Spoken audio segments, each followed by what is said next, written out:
Juan Kapitulo 6, versikulo 35. Si Jesus miingon kanila, "Ako mao ang pan nga naghatag sa kinabuhi. Ang muari kanako dili nagayod gutomon, ug ang mutuo kanako dili nagayod uhawon." Pan sa kinabuhi.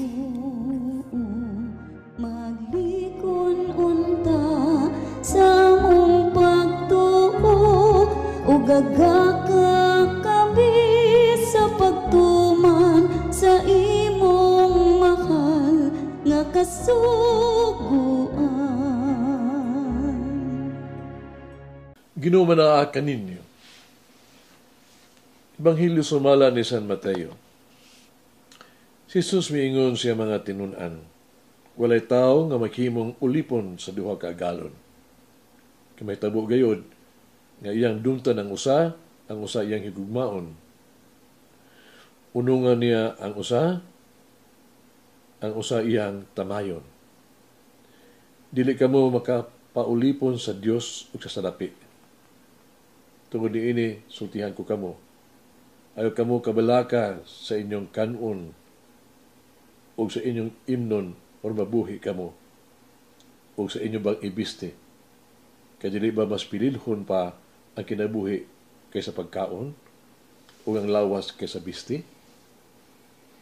Tanawa ang mga langgam, wala sila magpugas ni mag-ani, aron ilang tugumon sa kamalig, apan gatiman sila sa inyong amahan na tuwa sa langit. Dili ba kamo mas pililhon pa kaayo kay sa mga langgam? Kinsa man kaninyo na pinaagi sa pagkabalaka, makadugang sa gitas-on sa inyong kinabuhi. Ug ngano mabalaka man kamo sa inyong ibiste, tanawa, giyon sa pagpatubo ang mga bulak sa kaumahan. Wala sila maghago, ni maghabol, o makabiste. Pansuktihan ko kamo, na bisan paggani si Solomon, na dato na kaayo, walay sapot nga ingon katahom sa usa ka niining mga bulaka. Kung ibistihan sa Dios ang mga balili, kabuhi karon aba sunod adlaw malaya o isugnod sa hudno, kamo pabakaha? Pagkadyutay ninyong pagtuo. Busayaw kamo kabalaka kung asa kamo kanon, imnon o ibisti. Kaya mga butanga, itinguha kanunay sa mga pagano. Anyong amahan nga tuwa sa langit, nasayod, anong inahanglan kamo ni ini mga butanga. Panuunahan ninyo papangita ang gingharian sa Dios o pagkinabuhi kamo uyon sa iyang kabubuton o ang ubang mga butang ihatag niya kaninyo. Busa, ayaw kamo kabalaka nga mosunod sa mosunod adlaw kay ang kaulingong suliran ang sunod adlaw.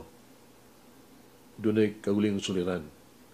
Busa ayaw na puni ang suliran sa matang adlaw. Ang Ebanghelyo sa Ginoo. Pasalamati ang Ginoo kay siya maayo, ang iyang gugma mulungtad hangtod sa kahangturan.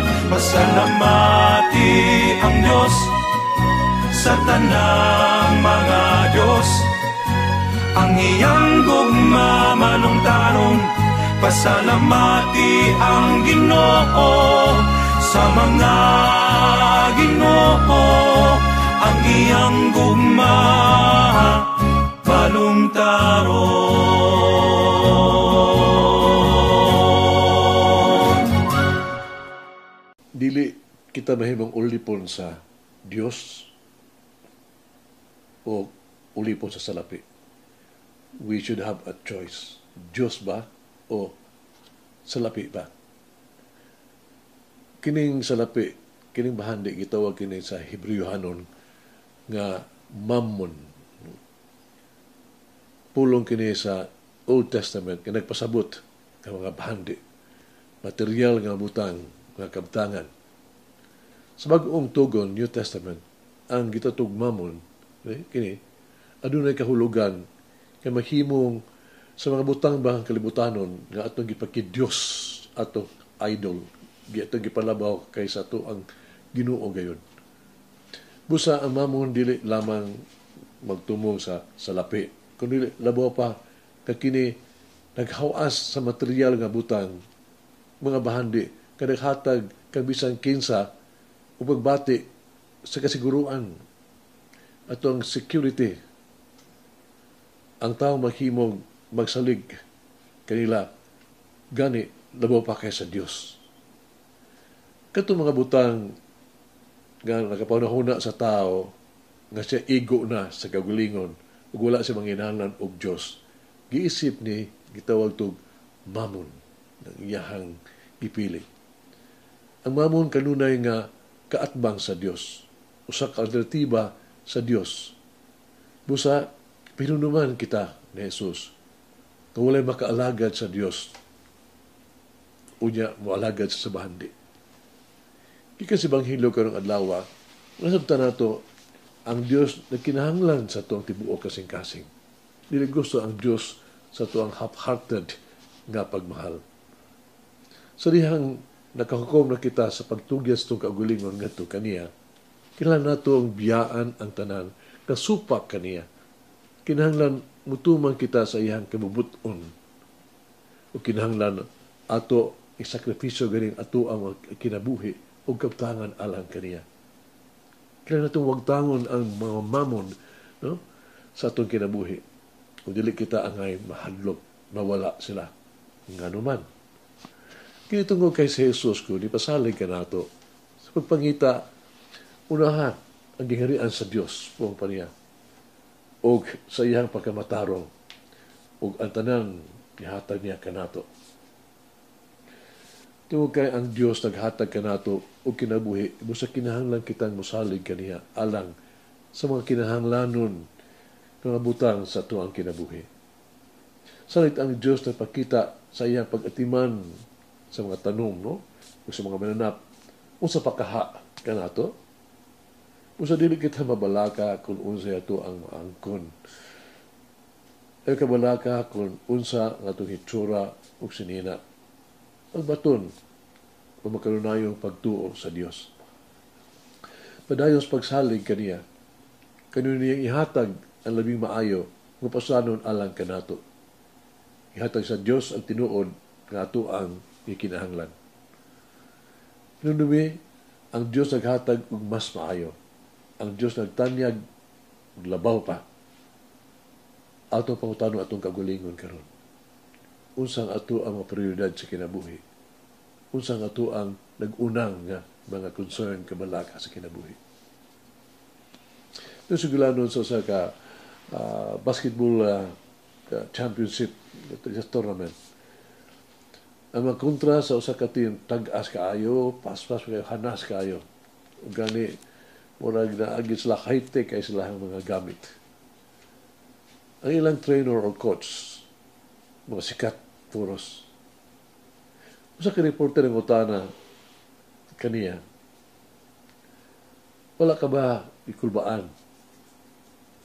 Na naghuna ka pa nga mudaog? Ang coach sa underdog nga basketball team, ito ba, we will win. Mudaog me. Unsa na kapanahon nimo sa kadaugan batok ni anang ligon kaayo nga kontra ninyo nga team. Reporter mi padayon sa pangutana. Ito ba lang ang coach? Ito ako sa akong team na ako'y pagsalig kanila. Nagsunod ang kita. Amahan na mo. Tinugdan. Magtigsulat sa kinabuhi. Maghihatagong ka kanunay ka na mo. Kanunay ka nga maayo ka na mo. Imahal minimo pag-ayo. Ikaw nag-atiman ka na mo. Uban kanimo, wala kami mabalaka. Uban kanimo, kami wala usa nga angay kahadlukan. Nagsalig kami kanimo, among amahan. Among gidawat ang tanan diha sa imong gihatag, imong gugma.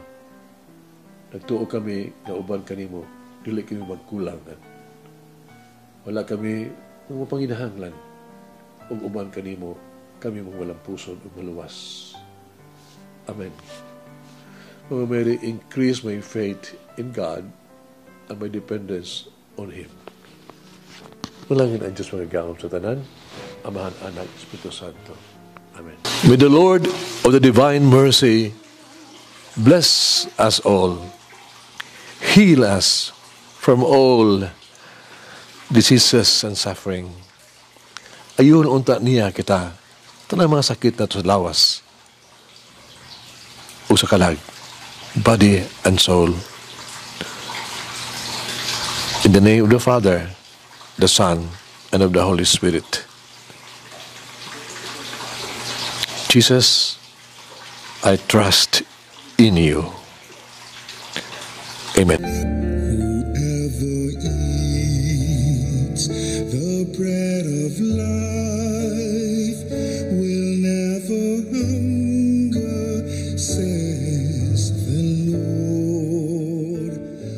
Kay galaan inyong nabati ang pagpaambit ug hamubong pamalandong sa pulong sa Dios pinaagi sa tulumanon pan sa kinabuhi nga gidumala ni Monsignor Daddy Silva. Hangtod na usab sa sunod higayon, daghang salamat. The bread of life